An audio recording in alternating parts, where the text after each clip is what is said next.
So the text reads, what do you call a group of ravens? A murder. Right. What do you call a group of geese? A flock. What do you call a group of middle-aged white guys? A podcast.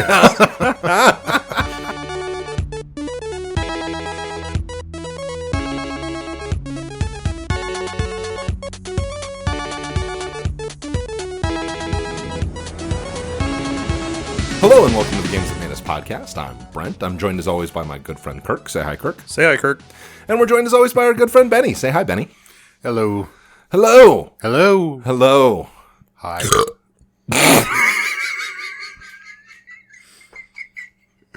Kirk is here. Perfect. Well, I had to break up the hello. Excellent.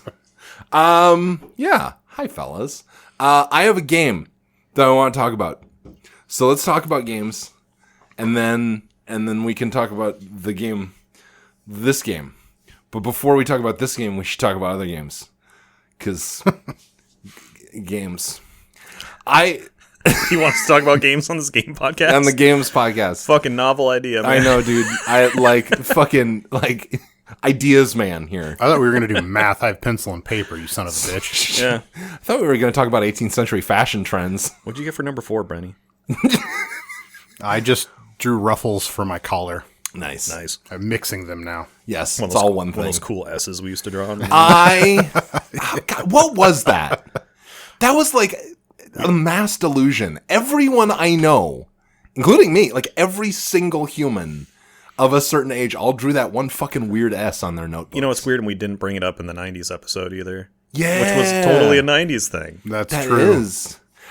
There's some shit where you're just like, were we all, like, did the CIA, like, put something in the fucking water and we all, like, had experienced the same shit? It was like weird. if someone got to spray paint one on a building and we're all going to wake from our sleeper cell slumber and murder people, like, is this going to be like, God, is that please? the symbol of the uprising? That sounds amazing. Please do that. If somebody's waiting to wake us all up from our collective nightmare, what the fuck are you waiting for? Let's do it. Let's fucking do the purge. Oh, man. Let's do a purge. My pop filter smells like burp now. Oh, sorry, buddy. I picked up on, I think, the Steam Summer Sale and finally got around to playing it. Control. I mentioned it on the podcast last time we met. And I burned through it in like a week. Which is, if you know anything about me and my history with games, that's really rare. Normally, I'm like, I pick at something forever. That game is fucking awesome. I've always loved Remedy's games, going all the way back to Max Payne. This is my favorite by far. It controls so smooth and so tight. The story is perfectly, I mean, it's so to go back a step, it's a third person shooter with, psychological horror elements, but I did already say it was Remedy, so I kind of just said the same thing twice. And it's in the same universe as Alan Wake.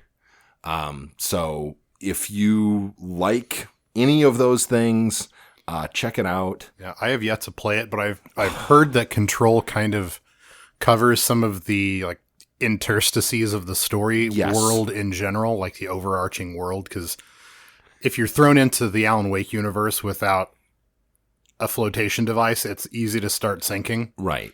Which is also not meant to be a metaphor for the game, but also I guess that works well. Yeah, I'm fucking awesome. Yes, you are.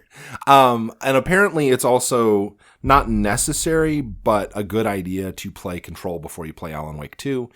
Which I don't know if I'll be playing right now, because right now it's an Epic Games exclusive. But, I mean, I will eventually play Alan Wake 2. I don't know why I'm doing this with my hands so much. See that, but it's awesome. It kind of looks like I'm juggling while I'm talking.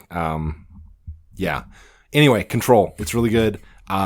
Really, like, impressive visuals, especially for a game that's like 5 years old, 6 years old, something like that. What it reminded me of, or what it made me think of, in terms of, because I don't play a super ton of like very modern like AAA games, what it made me immediately compare it to was the Horizon games, because the Horizon games, they're obsessed with animating each strand of hair individually, and Control goes the complete opposite direction and abstracts that, but puts way more attention into like the facial movements, and you get some really cool like the actors' performances really come through. Kind of in the same way that like Death Stranding had, I feel like, where the actor's performance really like shined through the game. Yeah, mocap and articulation of the face has really come a long way. Like we're almost completely past, at least in some games, like that Uncanny Valley place where it's like, I don't like the robot that you are. Stop. It really feels like we're to a point where saying that somebody was cast in a role in a video game, not just as a voice actor, but was cast in that role. Yes, isn't like a video games as art, please pay attention to me, desperate cry. It's really just the truth. The fidelity has reached the point where that's just the way it's, that's just the person is portrayed as themselves. Yeah. Well, good example. It's Elliot Page anymore. I was actually Page. thinking the same thing. Ellen Page in The Last of Us. That's her. Absolutely. Yeah. So so being cast, fully cast, not just voicing a character or whatever, like they are the character for the most part. Absolutely. Yeah. And Control also had the most badass 5-minute section in it in a video game that I've played maybe ever. I posted it in our Discord. There's a maze area that you can only get through by sticking in your character sticking in headphones and listening to a Poets of the Fall / Old Gods of Asgard metal song, and it's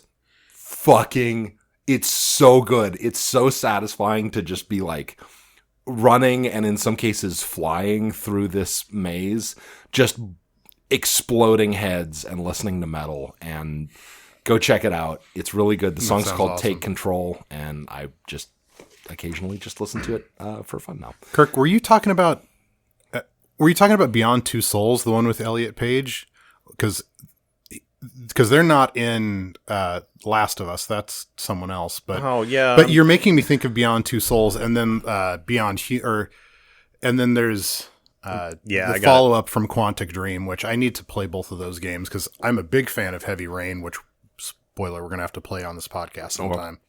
Yep, that's my bad. Okay, well, I was just curious. Well, but then it sparked that thought that like, oh, I want to play another Quantic Dream game, and then also we're going to have to play the first one. Okay. So, have either of you played that? Just as a curiosity? No, I don't. I'm Heavy Rain specifically. Totally unfamiliar with the whole string of words you just said. Oh, if I'm being honest. What manner of game is it?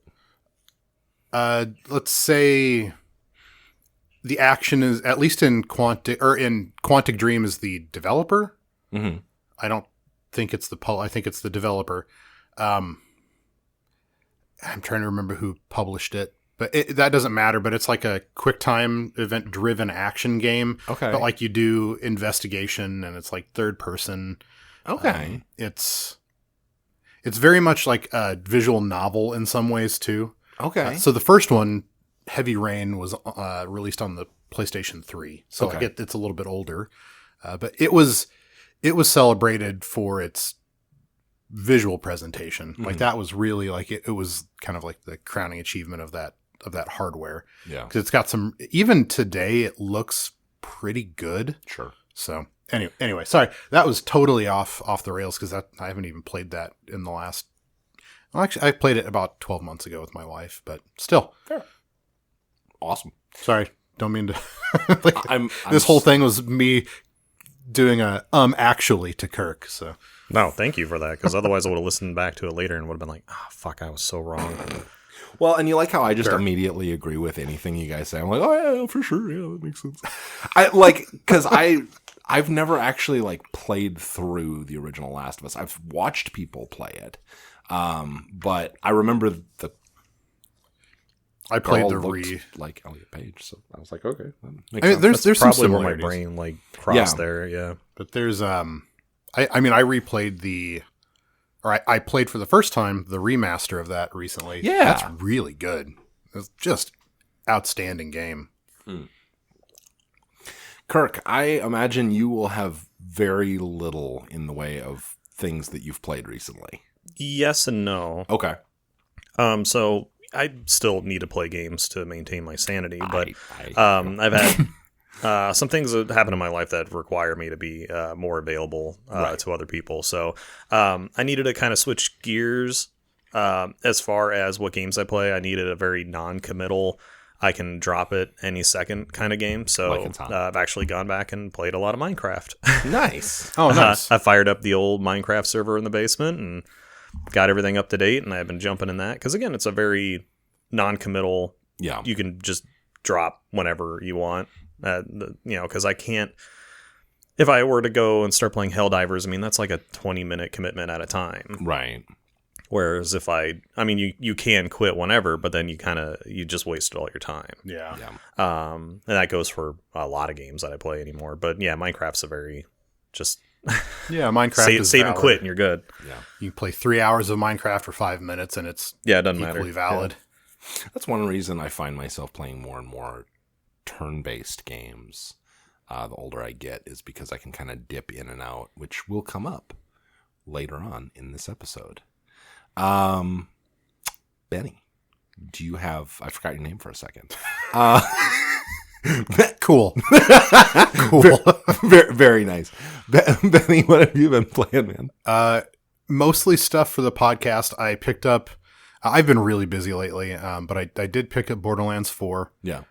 Because as I have well established, I'm a slut for certain things. Been having fun with that. Haven't had a lot of chance to honestly dig in too deep. I'm probably only about 10 to 12 hours in. Yeah. Actually, maybe not even that. But I also spun up Lords of the Fallen. It's a Souls-like. Okay. It's the... Oh, sorry, a little congested. And I'm umming my way through this episode a lot as well. It's the... There's like two versions of it, and there's like the one that's like post-update or something, and it's like considerably better. I don't know all the distinctions of that, but it's pretty fun. It's not too bad. Okay. It's not a From Software game, which is both good and bad, but it definitely strives to be one in a lot of ways. Yeah. But it's been fun. It's got some unique mechanics, and it plays reasonably well. So is it vampire-y just from the name, I assume? Not so far, no. It's honestly, it's more. It's very much a clone of like Dark Souls 3, kind of. Dark Souls 2, Dark Souls 3. I am shocked, and maybe I'm dumb here, and you guys will be like, "Oh, Brent, it's obviously Game X is what you're describing," but I'm disappointed that nobody's made like a fast-paced third-person action game where you play like a vampire, where you can like turn into mist and become a bat and jump through walls and fucking grab people and drain their blood and like that. Someone needs to make what we do in the shadows the game. Yeah, awesome. That would be awesome. Oh, I'd have Matt Berry. There is a voice. What's it called? There is a game coming out. I think probably next year, and I'll have to look it up. I can't remember the title, but it's going to be a semi or maybe like a fully open world vampire game. Oh hell yeah! Probably kind of like a la, like in the vein of like Assassin's Creed or Horizon. Yeah. But with like vampire mechanics, which could be very cool. Yeah. Assuming I have enough time to play it. Right. Right. Yeah. So maybe it'll be around there somewhere.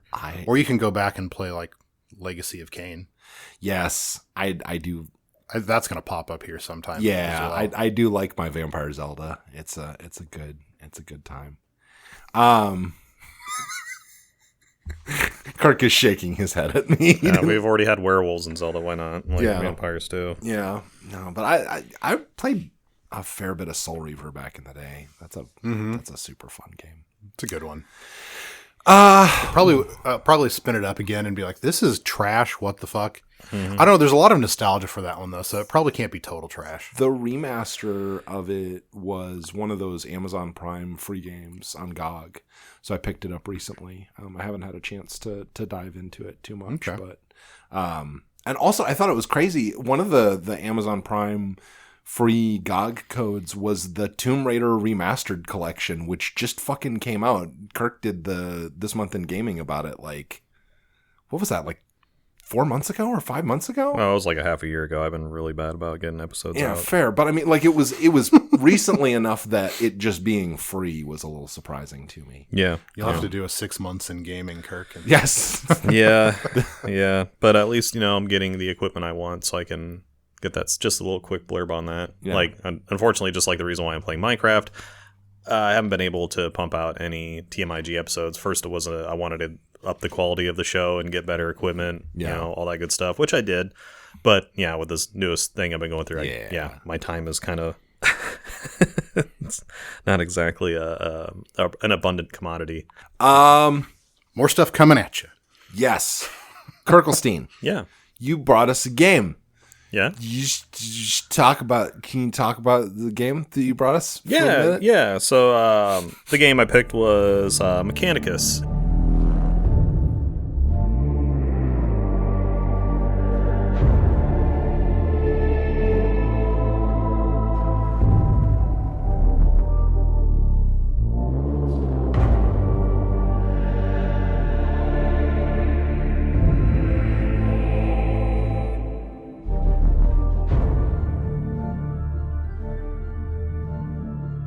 Warhammer 40k game made by Casado and Bulwark.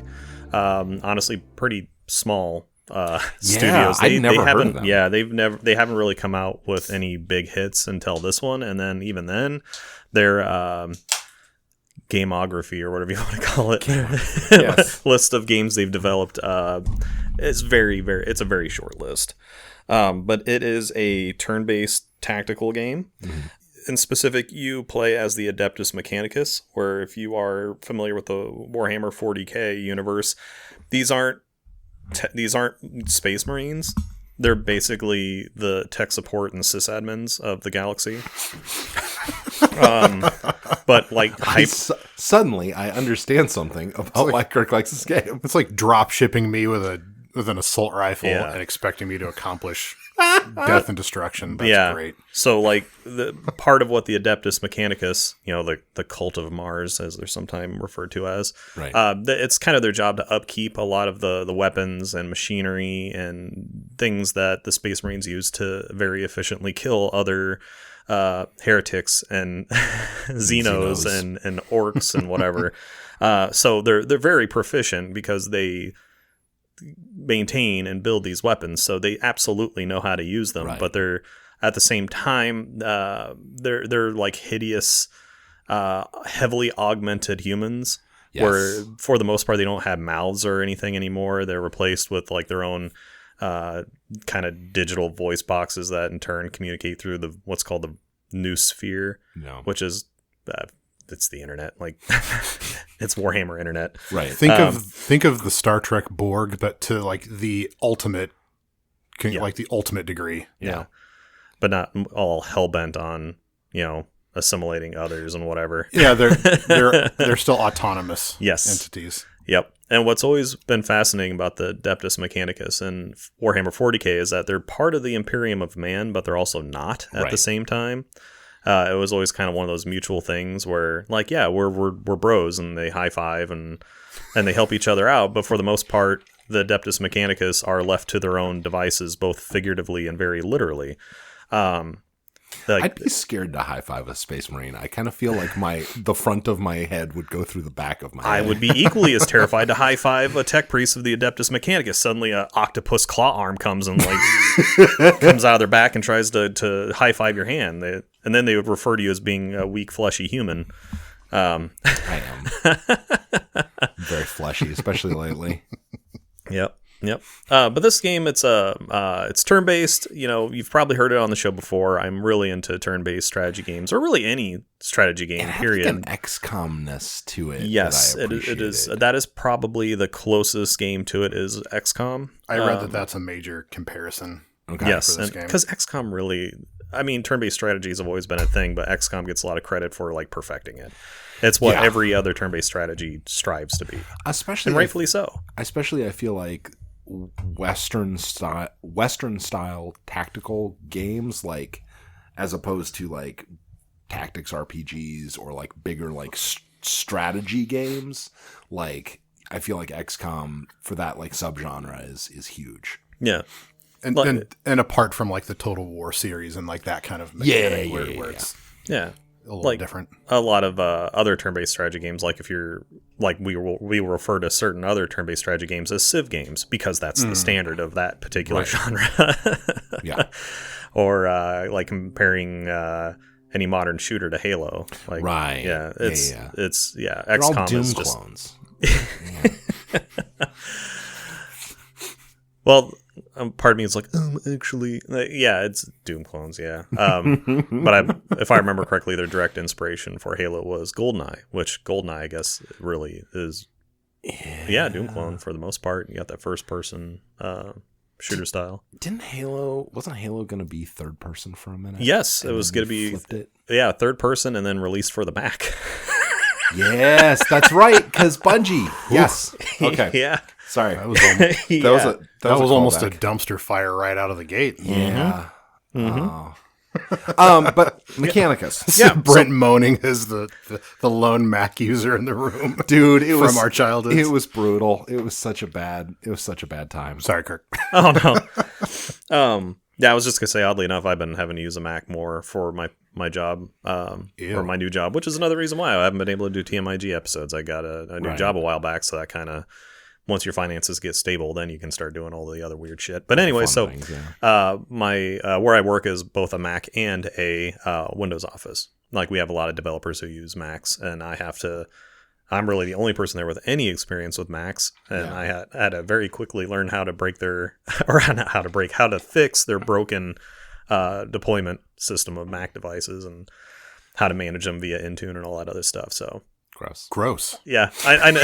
It's actually easier than you think anymore because Mac, I think, has become more. I think they've realized like Microsoft isn't going away. No, fuck them. Fuck you. Stop it. Quit.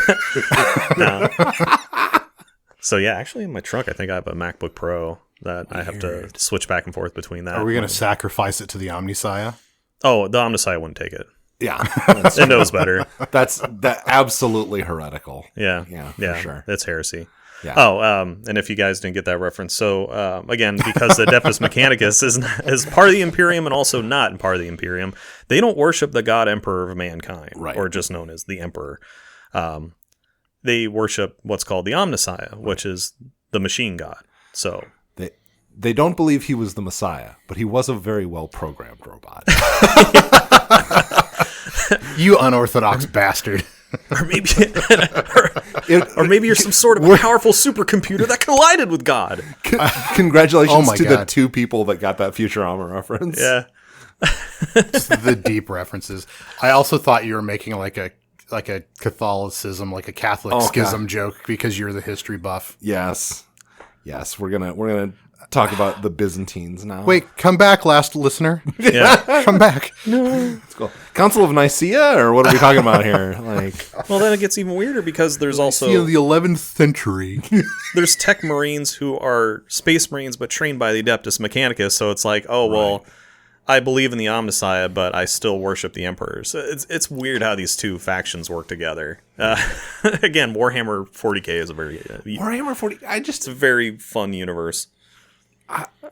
This is actually my first exposure, really. Other than talking to you, Kirk. Okay, so than you, this is like my first real foray into the universe. I wanted to talk for just a second about that before we get too deep into the game itself. Well, if you don't mind, I was just going to say the whole reason I picked this game, because it is a newer game. I just wanted to clarify this first, but I talked to 2018.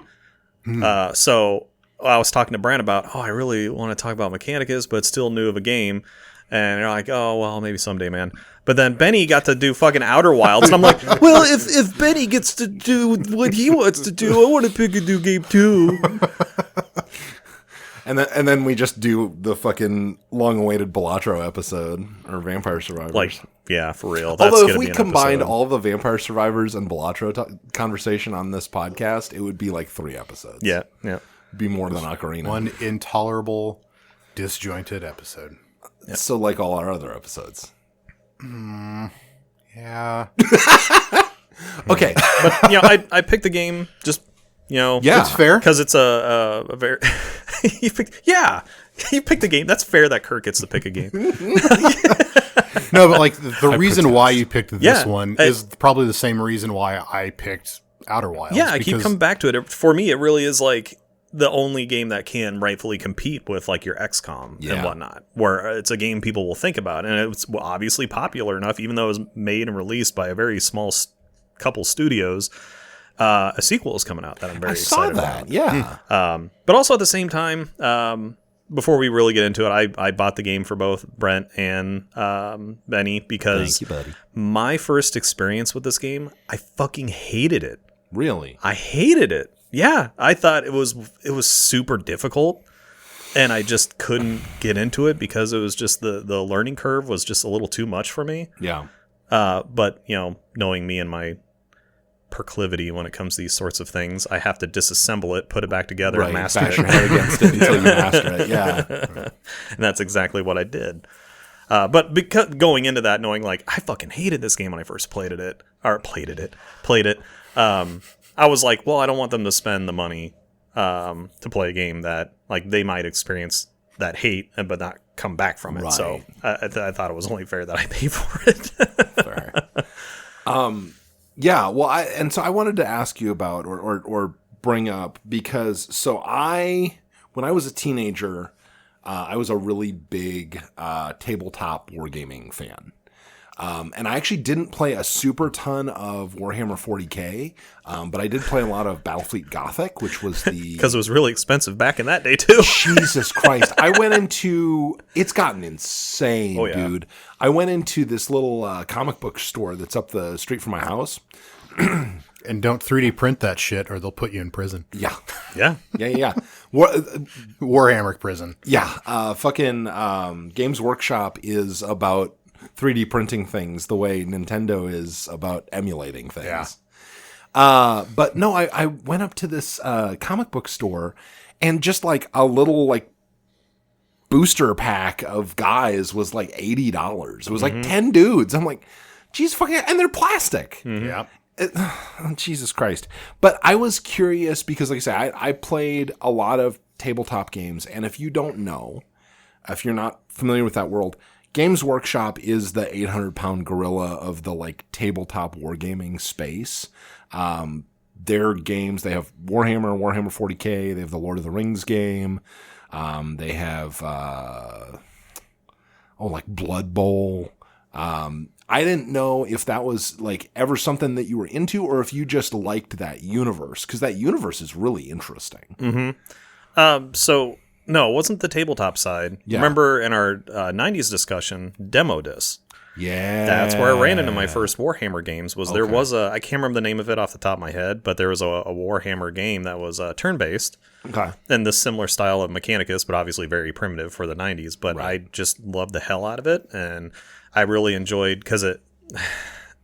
So Warhammer is like future gothic. Yeah. So even the music and the games, all the way back to the 90s, was this very heavy, like organ and just super gothic style of music, like the chanting and just it. And that holds up even in this game.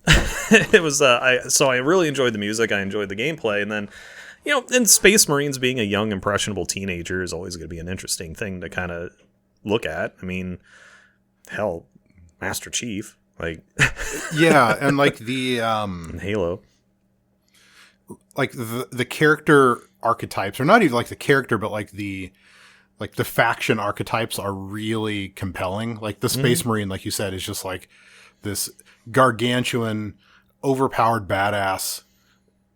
And that's probably a problem in these universes that they had to solve early on was balance, where like if you make your playable characters ultra badass, then you have to make their challenges almost more so. Yes. But the same thing applies to like the Adeptus Mechanicus, where like they're just these ridiculous they're monsters. These pious monstrous cyborgs. But they're really compelling. Like honestly, I get like some don't even have legs; they have like spider legs and shit. I get get weird. Oh my god, I get like Event Horizon vibes a little bit Yes. from the Adeptus Mechanicus, which is fucking cool. I love that about it. I don't care what anybody says. I love that movie. Have you guys, either of you guys, seen the Jamie Lee Curtis movie Virus? Yes. Or read the comic? It's been a long time, but I think so. Yeah, that's a lot of the, because I do definitely agree with the Event Horizon thing, and you guys mentioned the Borg as well, but Virus has that like really. And were you here when Kirk used the term like future gothic? Yeah. Okay. Yeah. That has that really like Body horror. yes, where it's like bits of skin used to make wings and shit. That's absolutely the right term for it. Yeah. But then like you can tell there's something like, even if you see flesh, there's something purely mechanical behind it. Right. And then you see the augmentations popping out, like an entire side of a face replaced by just circuitry and greebles or whatever. Yeah. Yeah. to be all Star Warsian about that, and then like the stereotypical like glowing red eye for an eye, and I really liked the fact that because you're mostly fighting the Necrons. Yes. And with one exception, they're like actually way less creepy to look at than our guys, right? Mm-hmm. Than the Mechanicus, which it's like there's something cool about that. So I'm going to jump into the plot real quick because Yes, I want to please. jump into that and the Necrons and whatnot and kind of the similarities between the two. So the plot of this game is you discover this planet, or I think technically rediscovered, Right. because everything is owned by mankind. Right. Planet called Silva Tenebris, if I remember correctly. Sounds right. I don't have my notes in front of me. I figured, Silva Tenebris or Tenebris. Tenebris, yeah, depending how bougie you want to get with it. Chocolat. Anyway. But it's I would like maximum boozy, please. yes. You want maximum bussy? Yes. Brent? Give me all the bussy. Baja Bussy Blaster. Still my favorite thing that my daughter's ever said. That's a Mechanicus weapon. Yes. No, I'm just kidding. Kind of sounds like it, though, a little bit. So you this planet is effectively a Necron tomb world, and what the Necrons are they're robots. Yeah. But they were organic at one point in time, but they kind of evolved to the point where they didn't need flesh period anymore, and they they perfected their technology. It's very sleek, very normal looking in comparison to Mechanicus, where Mechanicus they're all just, it's chaos and tendrils and weirdness. But the Necrons have been around for centuries, like hundreds of thousands of years, and they effectively at one point in time controlled a better part of all of the galaxy. But once you kind of control most of the galaxy and you don't really notice any problems, you're like, well, I'm going to bed now. Right.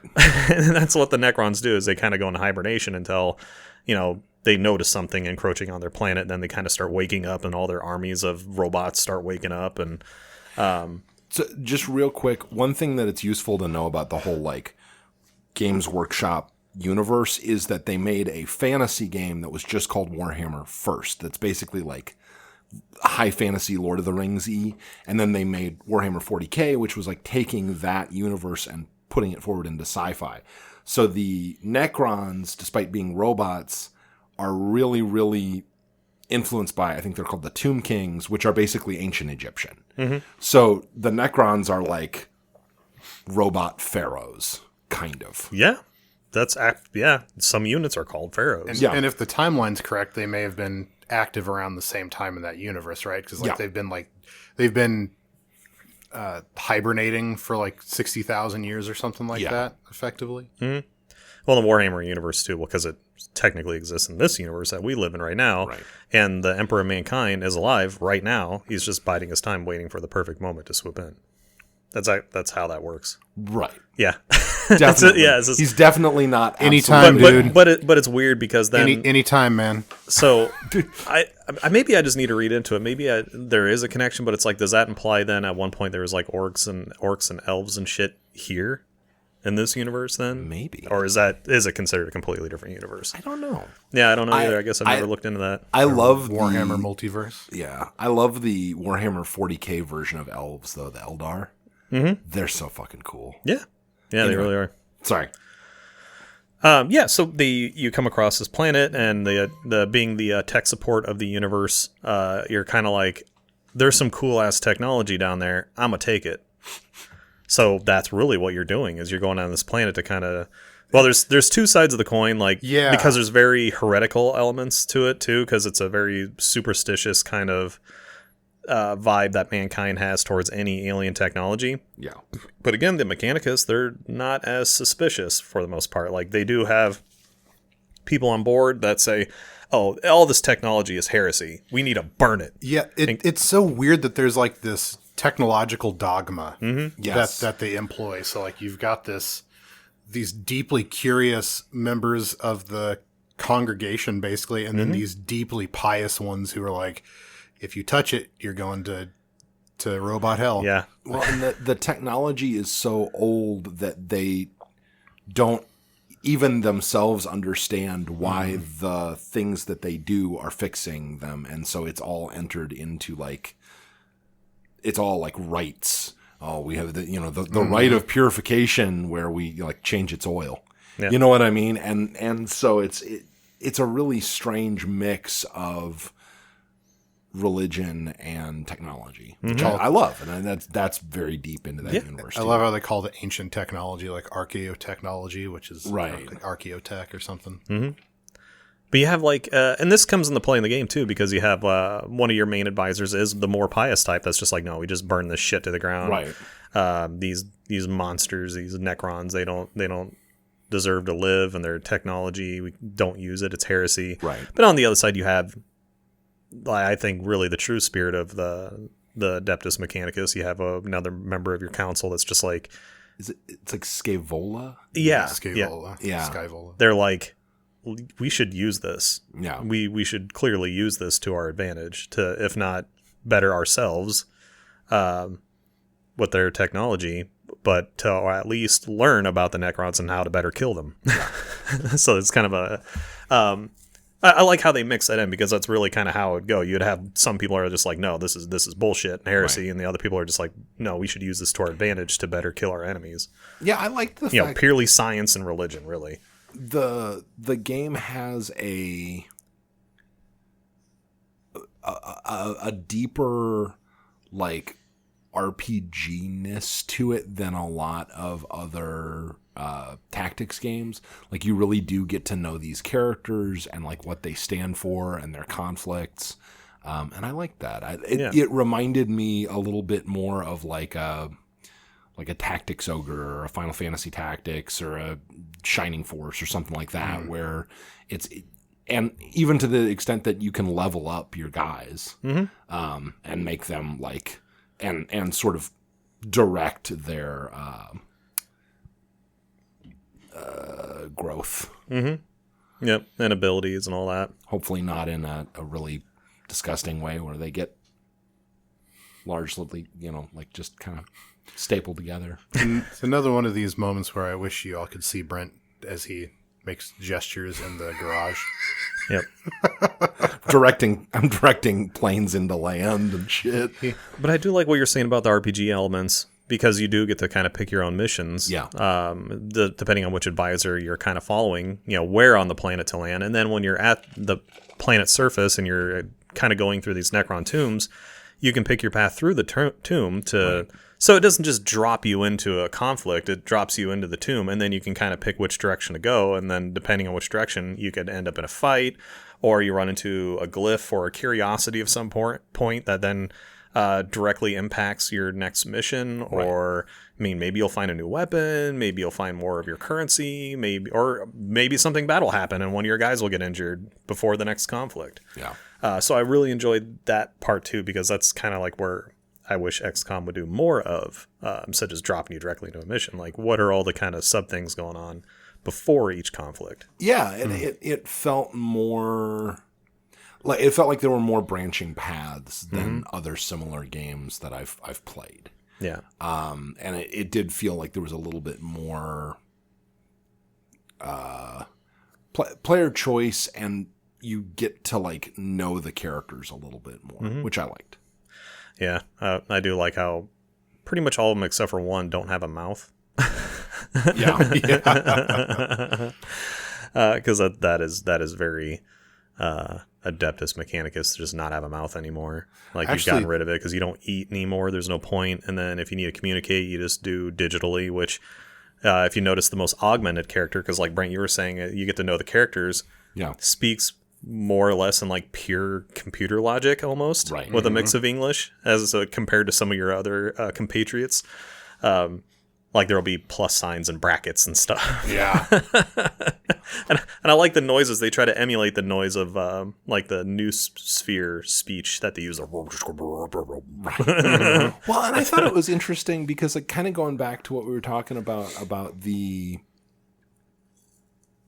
kind of flipping it a little bit and making your characters a little bit grosser and more like body horror and incomprehensible. The Necrons just speak English. Like, you just understand them, but the Adeptus Mechanicus are speaking. Is that Latin that's underneath it? I don't know. I think it might be, or at least like fake Latin, because like there's a couple of the characters who speak much more comprehensibly, and I'm like catching little snippets of Latin. But like the Kepri or whatever her name is, the girl Kepra, and then there's the one who just straight up and down looks like an Italian priest. The religious dude. I can't remember his name. Yeah, he's the one who's just like burned it all. Yeah, the guy with the blue hood. Like VDEX or something. I'm pretty sure he's speaking. Even has Latin. Like the candle, like not him. The guy, although I do love him. Oh, I thought that's who you were talking about. Was the priest guy, like the actual religious looking dude? Yeah, no. There's one who's just like he's got like a blue hood, and he's like a less. He's not one of the main two advisors. Yeah, he's a tech priest, but not a full on advisor. And like again, I'm pretty sure that under all that modulation, it's Latin, which would make sense, right? Because all of the naming conventions of everything are derived from Latin for a lot of the Imperium stuff. Yeah, but then you got to Warhammer it up, though. Like, we're just seeing the literal translation of what they're saying, but if we were to actually hear them, because they kind of emulate the weird noises, there's no discernible language. It's just what it's like. It's just being translated to what like the digital version of, because what they're saying is all like digital packets and whatever going back and forth to send information directly to them. They're not communicating like you and me using sound with our mouths. Like they send everything digitally. We're just seeing the readout of what's being said. So if you pulled their little mouthpiece off, it would just sound like a 56K modem connecting. No, I'd assume they wouldn't be able to say anything at all. You messed up their carrier signal. Yeah. If you unplug the Ethernet cable from their face, they can't talk to each other. Yeah, in a way, yeah. That's really how it works. I mean, how they communicate, it's all digitally, and very few of them have mouths. Oh, yes. But I was going to mention the character design is pretty, especially for like the tech priests and like your top, like the most important characters, you know, not counting like the lesser, like the cannon fodder, your Skitarii or whatever. Their character design is pretty impressive, where like they manage to convey a lot of the character's intent through their designs. And even some of their like I don't remember which character it is, but like a couple of them are clearly like at a certain point, like, does gender literally matter at all when you're all just like bolts and brackets? But like you can tell that like they kind of they code them in certain like gendered ways, but manage to make them still seem so inhuman that it's like barely there. But like I guess what I noticed was like like some of the more like quote unquote like feminine character designs, like the tubes and like rods and things that were coming out of their heads would have like a more graceful like slope to them and kind of like imply feminine hair. I thought the design choices were. And she has a breastplate too, which I'm like, oh yeah, if you're augmenting, does that really matter? Yeah, if you're augmenting your body to the point where you don't have a mouth anymore, like I would assume you're just gonna remove your tits. Like maybe gender doesn't really matter to them. They don't care. Maybe just like the idea of digitits. I don't know. Digitits. I wish she was the other kind of cyborg with the robot part on the top and the lady part on the bottom. Tiny, pixelated boobies. Yeah, no, the character portraits were really, really cool. Like portraits, they were a standout. But I mean, again, that tracks. I mean, if you're making something in the Warhammer universe, you've got access to a lot of incredible artists. It was also really cool playing a game from 7 years ago where I could see a weird, interesting, unique design that had sort of incongruous elements and go, a human drew that. Mm-hmm. For sure, a human did that. Because now anytime I see art like that, I'm like, that's probably AI, isn't it? Yeah. Like I can't tell if that's meant to be a deliberate element or if that's a fucking thumb stuck to a tree. Like, yes. Well, as the game progresses, I really like how they, because again, the Mechanicus, they're all about augmentation, making themselves better, and as you progress, I mean, you have different tech trees you can go through that give you different abilities that do certain things, but then also you get whole new sets of weapons that you can attach to your body, and you can look like a horrible octopus monster by the end. Oh yeah, you definitely get like strong Doc Ock vibes by the end when you've got like 8 or 9 of those fucking things stuck to you. That's pretty much standard. If you're a tech priest, you probably have a bunch of those mechanical robot tendril arms all over your body. Nice. Because like, why would you use your stupid fleshy human arms? Like, why not have robot arms? So what you're saying is I could finally fulfill my life's purpose to hold the N64 controller the way God intended. Yeah, that or play the holophoner. Another Futurama reference. The whole one person and the people in this room get. Yeah. Oh. That was a good episode. It was a great episode. It was like the last episode before they got canceled for the first time. Yep. Yeah, and then they never returned again. How you mean? What? No. Brent doesn't acknowledge. Oh, the post-revival. Except the best episode of the entire series comes after that point, so you're just a little bit wrong, Brent. I'm sorry. That's fine. That's true. I've been wrong about so many things. The late Philip J. Fry. Yep. Best episode in the whole series. Oh shit! Yeah, I know that one is good. Yeah, with the Ford moving time machine. Yeah. Okay. That one's really fucking good. Fine. All right. Well, hey, you guys remember when we talked about video games? Yeah. No. I'm kind of over that. Yeah, I'm good. Welcome to the Futurama that made us podcast. Mm-hmm. We could totally just do a season where we did nothing but like talk about individual episodes of Futurama. Maybe we just need another podcast. Yeah, that's what. Because we all have time for that shit. That's what I need in my life is more audio editing.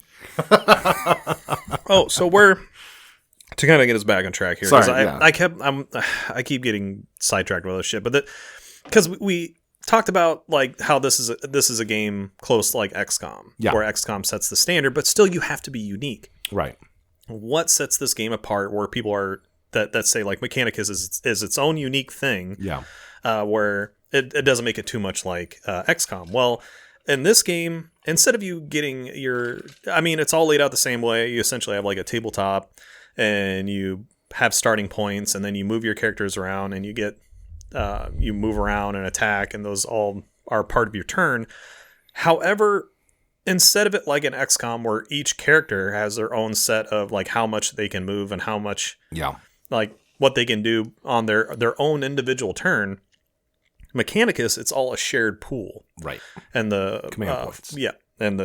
Or cognition points. Cognition points. And then and these are points that you can regenerate on your own depending on your abilities. You can find them around on the map where you just get them as like a extra bonus. But it's all a shared pool. So like let's say if you have one character and you use up all these points in the pool, well, the next characters won't really be able to do anything. They may not even be able to attack. Yeah, that was something that I started learning pretty quick, even like through the tutorial, where it's like if you the conclusion of the tutorial section includes basically like an escape sequence. Yeah. And not basically, it's literally an escape sequence. Right. And it seems to me, because I only played through that sequence once, that the only way to really succeed, because you're fleeing one of the big bads. You're fleeing someone who will wreck your characters in probably 2 turns max. Yeah. And so like your only choice is to be more agile than they are, because you're not going to overpower them. Right. So I quickly learned to, like, you have to learn the ways that you can generate those cognition points to maximize your movement speed, because that guy that you're fleeing moves at effectively double your movement speed. Mm-hmm. So if you don't take him on a little chase through this map that's very cleverly like a grid system, you won't escape, you won't make it. And so you've got a couple of ways of taking advantage of that, which, like, there are ways to farm or gather cognition points. There are ways to generate them, and then there are things that generate them for you. Mm-hmm. And so, like, you have to use all of those together to maximize your movement capabilities, or you're probably going to lose at least one of your tech priests in that sequence. But I like in that sequence where they teach you those little extra dudes. Because eventually you can fill your entire party with tech priests, which is awesome. Yeah. But at the beginning, you have, like, I think 2 tech priests and then Skitari. The Skitari. Yeah, and the Skitari, who are just, the game's just like, don't worry about them. Like, they're meant to die. Yeah, so they even tell you that. They're like, these are cannon fodder. Yeah, and you can use them to delay, like, the big bad. That's exactly what that was the main. Which goes into the entire gameplay of, well, you have the cognition points, but then you have units that are really just meant to die for the most part.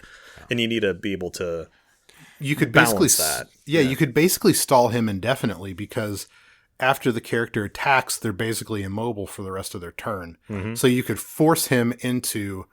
This is literally what I did. I just wave out the servitors towards him. Yeah. Exactly, yeah. But because there are so many ways to generate those cognition points and to spawn in or to use more of the servitors, you have to have cognition points. So you have to take advantage of all of the mechanics that generate them to be able to successfully manage that mission in particular. So, like, you have to scan enemies to get their stats, which generates a cognition point. It's all about, like, intelligence, basically. Like intel that you gather is the currency that you're spending in a tactical manner to gain superiority over your foes, basically. So one thing I thought was really funny is that you and I, Benny and I, had just been talking about Valkyria Chronicles. Yes, absolutely. Okay. Which is a PS3 era. Have you played that, Kirk? No. Okay. It's like a PS3 3D tactics RPG, kind of. With a little bit of an FPS element thrown in. Yes. Actually, we're gonna play Valkyria Chronicles on this, because it's old enough to be, I think, it qualifies for this podcast. Sure. And Kirk, you will like that game. Okay. Yeah, it's really good. I'm really, really enjoying it. I should have mentioned it when I talked about games that I've been playing. I'm kind of stuck right now at the part where you fight Maximilian's giant tank. Is that at the end? It's like halfway through. You're out in the desert, and that's a significant step up in difficulty from the stuff before. I can help you with some of that although you don't need that, but like there are some things that you kind of learn that work as you kind of go. Yeah. That are well, and the reason atypical. why I wanted to bring it up is because that mission is teaching me to respect Valkyria Chronicles command point system, which is it's the exact same thing. You get a certain number of little pips that you can spend on. You could spend all your pips on one guy. Yep. And just only move them. And in some cases, that's what you need to do. Yeah. Sometimes you like to maximize their movement and things, and their what's the term I'm looking for? Like reduced return on investment as you continue going. I need to show you guys some gameplay footage of some of my save files, though. Yeah. Because I have crazy abilities unlocked that like completely fill the cognition point bar. Oh, Jesus. But then at the same time, like some of my attacks like will eat up 5 points in one attack. But it's like a crazy laser blast that shoots through any walls that are in your way, and it's just a straight line. Just the game gets pretty crazy. Where I mean, cognition points are obviously still a commodity you want to pick up. Yeah. But if you are, depending on what disciplines you put your characters through, shit can get weird really quickly. Especially, I know one of the tech trees like generates points at the beginning of every turn, so like, you can basically just be like building them constantly. I would say the most helpful one right out of the gate, even if you don't plan on utilizing this particular discipline, but it's like the first thing you can unlock is your next, during your turn, your next attack or power up or whatever takes 2 less cognition points. Oh shit! Yeah. So sometimes you can like do an entire attack for free if you use that. Depending if you have like, let's say, a weapon on each side or on one of your, because you're an octopus, right? So on one of your left arms, which sounds weird to say, like let's say you have a rifle, if you use that ability, you can fire that rifle essentially for free, and then use your actual cognition points again to fire one of your octopus tentacles on your right side. Right. You're General Grievous. Yeah. Everybody likes the prequel trilogy. Oh yeah. Yeah. Sure. So things can get really weird. I'm kind of curious what disciplines you guys might have gotten into, or like I got to the point where I fucking hated doing melee, period. So my builds were I didn't give a shit about melee at all. I didn't care about the weapons. I'd rig myself up with nothing but ranged weapons. And that honestly, to me, that's the best tactic, because that's how I was like, I have the permadeath achievement, shit like that, where if you lose a tech priest, you lose them forever. Oh God, yeah, so, that would not have gone well for me. I spent, so it's one of those things where I need to play more of it, because I did the thing that I normally do in any game, which is like, let's gravitate towards the skills that seem immediately useful in terms of just like damage output. But I wound up in situations where I was constantly like, there's one discipline that's basically just like straight up like warrior. Mm-hmm. And so I gravitated towards that initially, but I was finding myself, I was constantly out of cognition points. Mm-hmm. And like the weapons that you unlock further on require, like you're saying, require a lot of cognition points to use. So then I've got this big badass who's just kind of sitting around doing nothing. Mm-hmm. And so, yeah, I'd be curious to go back and replay it, or play more of it, with more like support elements. I haven't actually finished it, so I want to go back and what's the actual runtime on this? Like I went through and kind of saw like an overarching like plot thing, so that I know kind of how it wrapped 20? up. Does that sound about right? Yeah, it really depends. Like if you want to get like all the unlocks, because again, that's part of the game is you don't just get all of your weapons right away. And I did mention it earlier. You have to kind of find them as you go through the tombs to unlock the ability to create them or whatever. Or you have to spend Blackstone, which is the currency, to upgrade your characters to then unlock abilities. I would say 15 to 20 if you're just doing purely, or just even less. Like see the end of the game. Just if you play smart enough and you're experienced enough in the game, it's probably a lot less than that if you're just trying to get to one of the endings, because there are multiple endings. Right. Again, going back to the religion versus science kind of things. I was glad both of you picked relatively accessible games this time around, because it was easy to... Yeah, and it was fun, because I know I mentioned I've been playing Minecraft. Well, this game was very easy for me to go through, because it really is you can save scum this game if you want to. Yeah. It doesn't prevent you from saving pretty much anywhere you want. Right. So if you do an action that was stupid, if you want to do save scumming, sure. But there is an achievement where if you can disable saving in the middle of battles or whatever, and... that's an achievement if you want to do that, which I think I have. No. But that's like when I was so damn good at the game, I could damn near play with my eyes closed. But that's one thing that Into the Breach has spoiled me on. Just being able to walk away. With all other tactical games, is because Into the Breach you can just go, no, I didn't want to do that. Go back. Let me try that again. Yeah. And like that is such a just a back button like in a graphics program on a tactics game is once you have it, it's really hard to go to games that don't have it because it's pretty sweet. And I think if I'm trying to remember if when you're walking around the tombs, if you can save scum that. So not like the actual conflicts, but getting to like your exploration. Yeah. So if you hit a room and it's like, oh well, a gas vent opened and this guy took damage. Like I can't remember if you can save scum those areas or not. I think you can, but those become less and less daunting because the more you run into the same scenarios, like it'll eventually just tell you if you run into that certain glyph or this particular shenaniganery. Like it'll just say it'll allude, like a little icon will pop up that'll tell you it's going to lead to this because you've run into this before or you've seen this glyph before. I liked the dungeon crawleriness of it a lot because it's been a while since I played like a real dungeon crawler game, and that used to be one of my favorite styles like back in the day. I just like most Warhammer games, though, especially this one, because it is, I kind of alluded to it earlier, the big, like, organ gothic chanting music and the sound of this game is fucking top-rific. It really doesn't get better, and there's very few games where it provides the ambiance and what have you, but it really kind of amps you up a little bit, too. Yeah.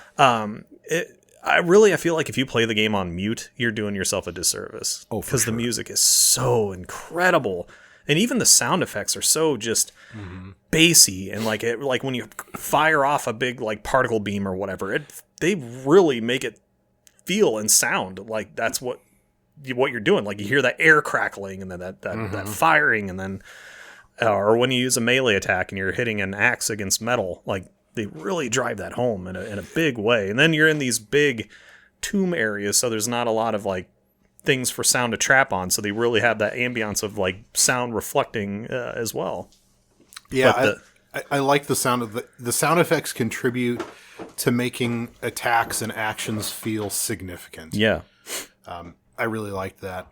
It made me so mad that, because I mentioned that when I was a teenager, I used to play Battlefleet Gothic, the spaceship Warhammer game.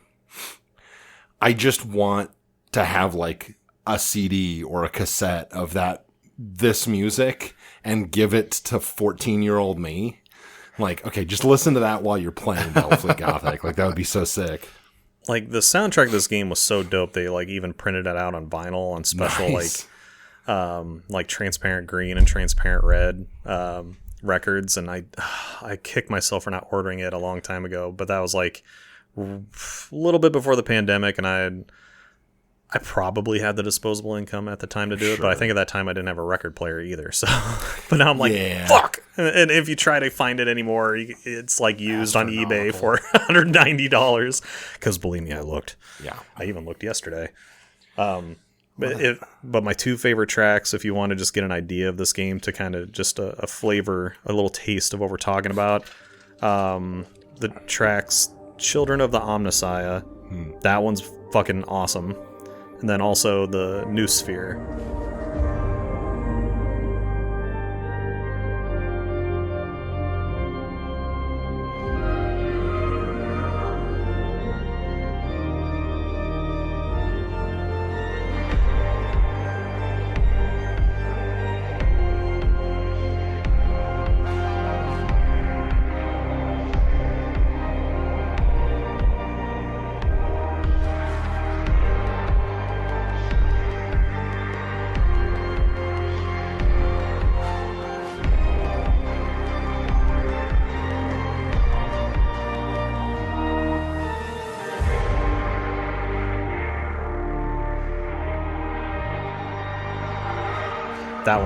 You hear that one a lot. That's more or less like the arena fight music. Yeah. That's one of the more common ones they'll play is Noosphere, but it's really good. Well, they'll be in here then when we have the final cut.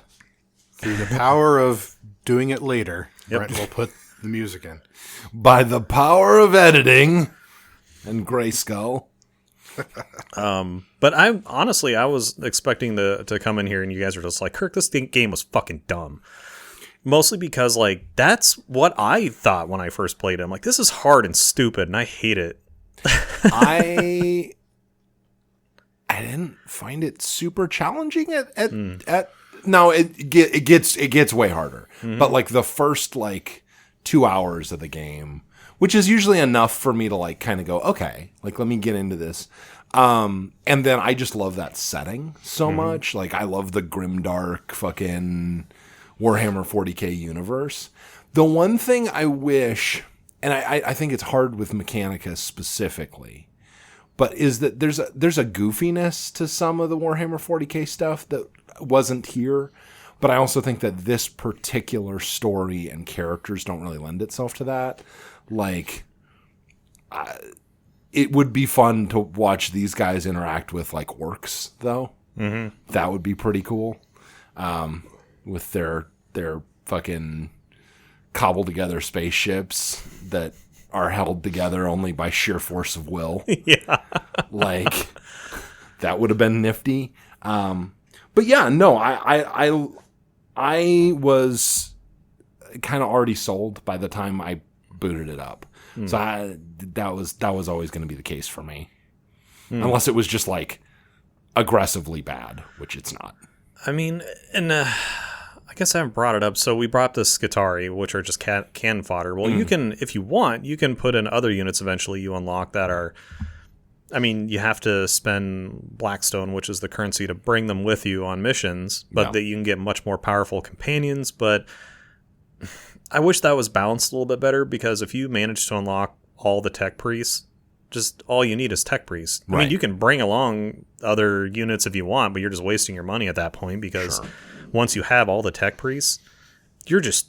They're way more powerful. Oh my god. You just start shrekking shit just left and right. It's awesome. I like Shrek as a verb. Yeah.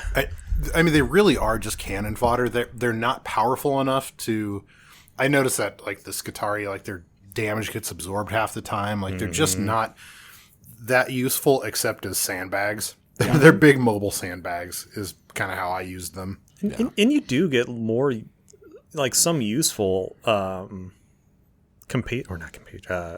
or whatever they call them, on the missions. But again, if I'm having to spend Blackstone to bring what is essentially cannon fodder with me, even the better ones are still more or less cannon fodder, because you don't ever lose them. Right. You can always just get them on the next mission if you have enough currency. But at the same time, it's like it costs nothing to bring a tech priest. So why would I not just by default use nothing but tech priests all the time? Like, sure, I can continue to bring them along with it, because you unlock more people you can bring with you. But at a certain point, it's like, well, when I do that, I'm just losing money because they're standing around not doing anything, because my tech priests are just kicking everyone's ass. Provided you're even not on the higher difficulties, it's that way. Well, provided you're not worried about losing any of your tech priests. Yeah, right. And you can use the Blackstone to upgrade your tech priests rather than use it to instead of bringing guys. Yeah. I wish that was a little bit better balanced. Like, it would maybe be nice if there was two. Like, two currencies, not to get too MMO about it, but or at least maybe if you unlock an ability with a tech priest, like you can bring a cohort along for free or something. No, but I think that's fair, Brent, because you could view like one is a resource and one is a currency, and they don't have to function the same way. Absolutely. Yeah, it would be honestly the simplest way to do it would just be to have Blackstone be Blackstone, and then have your tech priests gain XP that they can spend to, that would have been perfect to upgrade. And then, well, they have the sequel is in development. Yeah, we'll have to see what they do with the second game. Which I'm glad, because from what I've seen in the gameplay footage, I mean, the graphics have been overhauled for the most part. Yeah, but the gameplay and the arenas and stuff are more or less kind of the same style, which I'm okay with, because why fix what's not broken? Yeah. Do we know if it's the same team that's working on it? Yes. Okay. Yeah. Awesome. Casado and Bulwark. Yep. I think these are teams that kind of knew that they knocked it out of the park and they want to continue to strike while the iron's hot. But you want to be smart about it, because if you completely fuck up the sequel, well, I mean, your studio could go down. So why take a risk and build something completely different than what made you money to begin with? Yeah. But obviously, you don't want to beat a dead horse to death. Sure. Well, and I'm sure they want, because Games Workshop is just licensing out the property. Mm-hmm. So they're not involved in the actual development, as far as I can tell. So it's like, I'm sure there's that extra financial incentive of like, well, we really want to do a good job so that Games Workshop continues to license the property to us. Yes, exactly. Because they could just turn around and say, hey, some other studio do it. What I'm kind of hoping for, because you brought up a good point with the portraits looking very like AI didn't generate that. Mm-hmm. And they put in so much work in the portraits of each character to really flesh out who they are. Yeah. But every tech priest unit still looks the same. Yeah. I mean, you can put different augments on each one of them, but the base unit... That would be nice if there was a little bit more characterization of the individual tech priests. So like you were saying, the feminine, or clearly more feminine character, or character that used to be more feminine before she augmented the hell out of herself...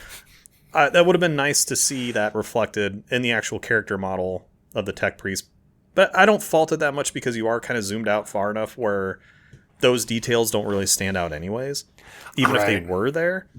Have you guys seen the... I don't know. I get real upset that I can't see R2-D2's penis. So I really want to see...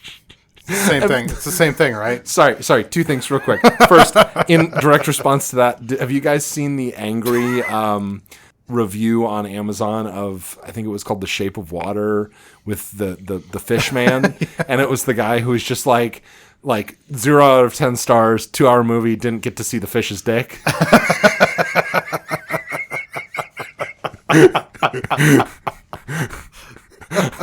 From the trailer, I really expected to be able to see some fish cock.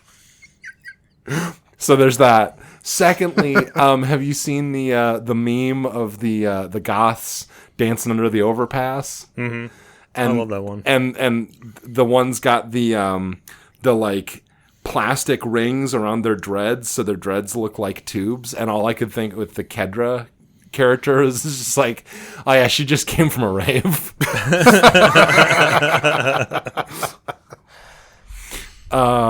But yeah, no, now all I can think of is the penis? the Letterkenny Goths and fish penis. Yes, I love the Letterkenny Goths. Well, now I'm curious, like, would it be more like a dolphin penis, where it's like a 9-inch long bone? Ooh. Or is it like a fish penis? Yeah. I mean, I think he's fishy, because I assumed it was... but he's like a fish man, so I'm thinking it might be more dolphin-like. Well, I don't know, Kirk. Do you like fish sticks? Yeah. Do you like fish sticks in your mouth? Rule 32, that shit. Let's find it. Brent's like, oh. No. Is that a different rule that I don't know? Or did I say the wrong rule? Isn't it 32 where there's porn of everything? That's 34. 34! Shit, I'm sorry. That 32 is probably like there's... That's the second time you've gotten that one wrong on the podcast, which I think is kind of great. Which one? The Rule 34. Oh, have I got that wrong twice? Yeah. Oh, I've been going to the wrong website then. Or maybe I'm thinking, wasn't there like a Claire's type store that was called Rue 32 or something like that? Yes. So maybe there that's was something like that. Holy maybe shit. that's where my brain Wow. is starting to cross there. I thought maybe Kirk was just going to like the text art porn sites. Yeah, so like maybe my brain it's all ASCII art. ASCII art porn.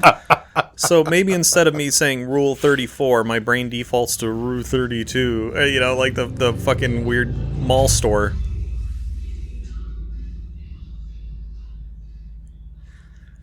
Sure. I never understood why people still do that to this day. Like, why play your music so fucking loud? Like, it doesn't make you a badass. It just makes you annoying. Well, okay. So let's really break this one down.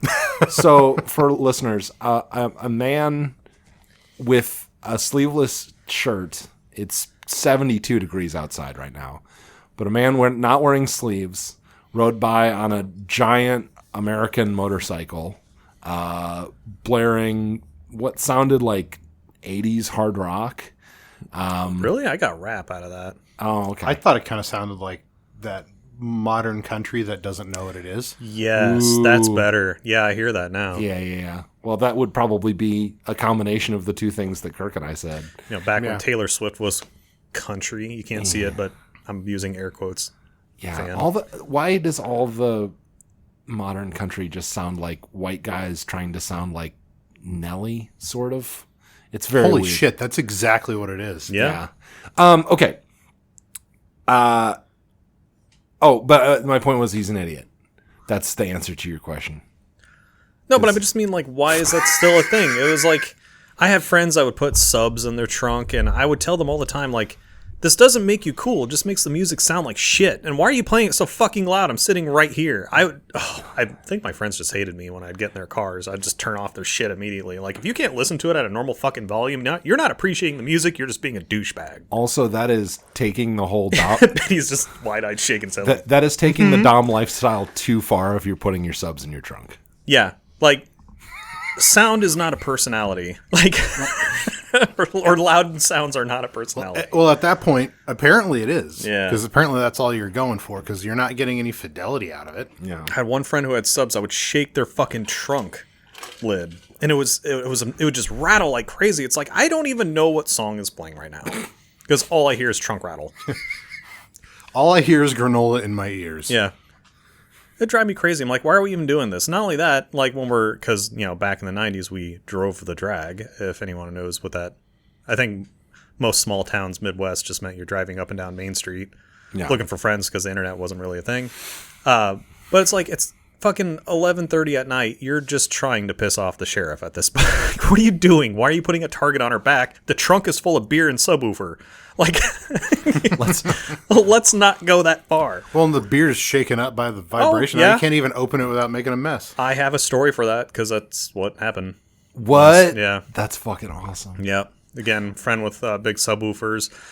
We had bottles in the back, and they was shaking and clinking all the bottles together because they were just kind of loosely put into a backpack because that's what we thought hiding was. Yeah. Well, clank and shook the bottles enough where one of them like popped open, fucking just sprayed violently and destroyed their subwoofer, which made me happy. I'm like, God, I can finally listen to Sum 41 in peace. That is a unique sentence. You just said a unique sentence. I can finally listen to Sum 41 in peace. The circumstances that led to those circumstances are deep and storied and confusing. Let's be honest, though. Most of the kids who had the fucking overdriven fucking car stereo, the reason they weren't worried about the cops is the cops were their dads. I didn't have that, though. I think, like, we just had the sheriff. I feel like that makes sense. Yeah. I know what you mean, though. I'm Yeah. just thinking of was that the scenario for me? And I'm like, no. Well, and I was going to say, in the county that I grew up in, I think we had 3 police officers. Like, we're trying to listen to In Too Deep, and all I'm hearing is...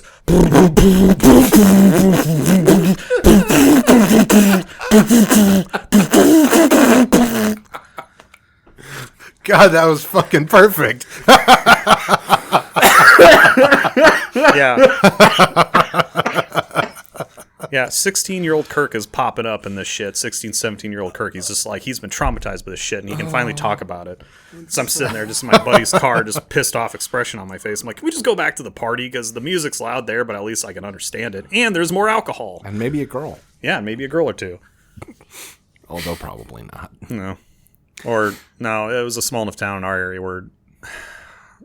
I mean, some people in my class dated other people in the grade, and the grades below and above us. But I'm like, their first, middle, last name, their parents, where they work, where they live. Like, it's kind of like fucking your brother or sister. So I'm like, you remember what they looked like at 6? Like you've been in the same building the past, fucking 10, 11, 12 years. It's like, no, I know you a little too well. Like, I still have memories of you shitting your pants on the playground, like... There's a reason tribal societies tend to marry outside their tribe. Mm-hmm. All right. Kirk, do you have anything else you want to cover or final thoughts that you want to go over? No, just the music, number one. That, like, strip away the entire game. I would just love the music up and down. Yeah. It's fucking awesome. Like, if you really want that, if you really want to taste what the Warhammer 40K series is about, that soundtrack right there. Fucking Absolutely. It's so good. Otherwise, like, if you're down for turn-based games and you want to get away from, like, your Civ and your XCOM, this game. Yeah. Yeah. Yeah. Yeah, I would say if you like, turn-based tactical combat, and you like the Warhammer universe, this is a great addition to that. I would love to see this engine, with the ability to just have like an Age of Empires kind of thing where you could just generate a random map of any of the 2 civilizations in the Warhammer 40k universe. That would be really cool, where you could just do like orcs and chaos or whatever. And the sequel, you can play as the Necrons, which should be fun. Yeah. That would be awesome. Benny, any final thoughts? I like it because it's... I actually didn't see what the cost was when you bought it, but I'm assuming this is fairly accessible, like price-wise, on Steam. They have sales that go on and off, but if you want like the full, like with the DLC and the upgrades, because they have what's called the Omnissiah edition, where you get like some extra shit, it's like all together usually about $40. Which is still, I think it's because it's still selling well. It feels a little steep, to be honest, but if you can catch this on sale, it's kind of a nice bite-sized game with some, we're big on games where you can drop 30 minutes into it and kill some time and have some fun. And I think this is one of those. Mm-hmm. When you have 2 small children, a job, and a wife, being able to play video games in 5 to 30 minute increments is super appreciated. And then being able to save whenever, and just being able to quit, that's a big thing too. Yeah, hell yes. Like, Dad, she threw a brick at my head and now my ears smell like purple.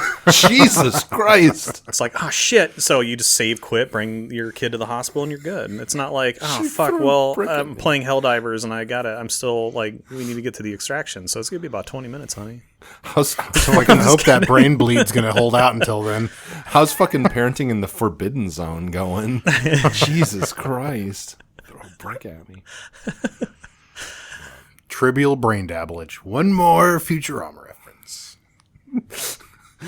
They can crush my body, but they can never crush my spirit. Oh, my spirit! My spirit! All right. If you like what we're doing, come join us on Discord. That'll be my only plug. Come hang out on Discord. Talk to us about random shit. Post funny video game memes. Tell us how much you hate Randy Pitchford. That seems to be the main thing that's been going on right now. Like, comment, and subscribe. Yeah. Come watch YouTube. Kirk posted some more of our Let's Play that we did with Crookage. Tickle the dangle in our bell icon. Yeah, tickle that dangle. Just gonna let that one hang. Mm-hmm. Like the dangle. Like the dangle. All right. Bye! Do you think the tech priests have penises anymore? I bet they really do. Because, like... What if they have tech penises? Ooh.